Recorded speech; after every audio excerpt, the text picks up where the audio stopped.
አጭር መልእክት ለማስተላለፍ ነበረ ወደ ዓለም አድባር የሚባል ነገር ማለት ነው። እና የዓለም አድባር የሚባል በእኛ እንደሚታወቀው ሳኩቤ፣ አሳይታ፣ ጉሩንዶ የሚባሉት ናቸው። እና አሳይታ፣ ሳኩቤ፣ ጉሩንዶ ይባላል ማለት ነው። እና ያ ምንድነው? አሳይታ የመጀመሪያ ማሳየት፣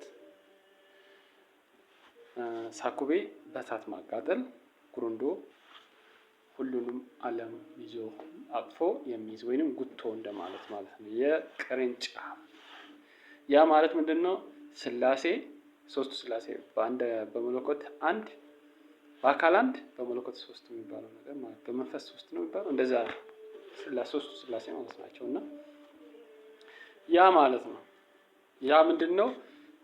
ዋርካ ወይንም ደግሞ ትልቅ ዛፍ ማለት ነው። እዛ አካባቢ ጋር አድባር ተብሎ ነው የሚታወቀው። እና አሳይታ፣ ሳኩቤ፣ ጉሩንዶ የሚባለው ማለት ነው። እና የተሰየመበት የራሱ መንስኤ ያለው የዓለም አድባር ማለት ነው። እና እኔ አሁን ማለት የምፈልገው ነገር ምንድነው? ሁሉም የሚታወቅበት ነገርን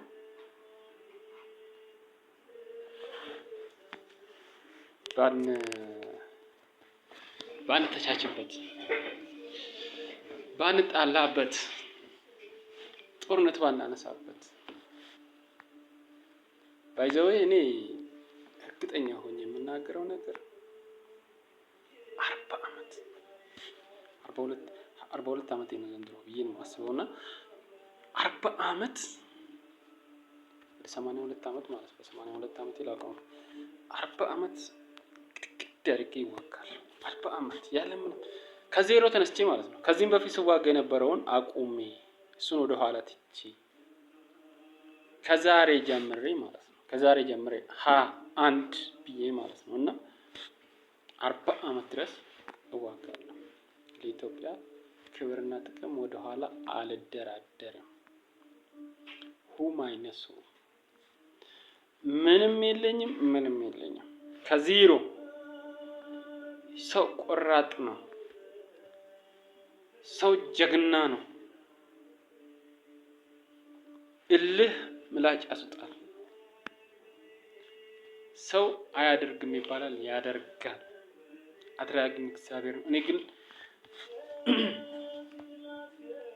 ሰው አምኜ ወይንም ሰው አለኝ ወይንም ከሌን ምናምን አይደል፣ እግዚአብሔርን ብቻ ነው የማደርገው። መሆንም ያለበት እና አልፎክርም። ግን ከተከባበርን፣ ከተሳሰብን፣ አብረን ከተባበርን ኢትዮጵያን እናሻግራለን። ኢትዮጵያና ኢትዮጵያውያን ክብራቸውን እናስጠብቃለን። ህፃናት ትውልድ ተቀብሎ እግዚአብሔር ሲለምን እያየን በቅብብሎሽ የተባለ ነገር ህፃን ልጆች ቆሞ ሲለምኑ እያየን እኛ አዋቂዎች ትላልቅ የተባልነው ዛሬ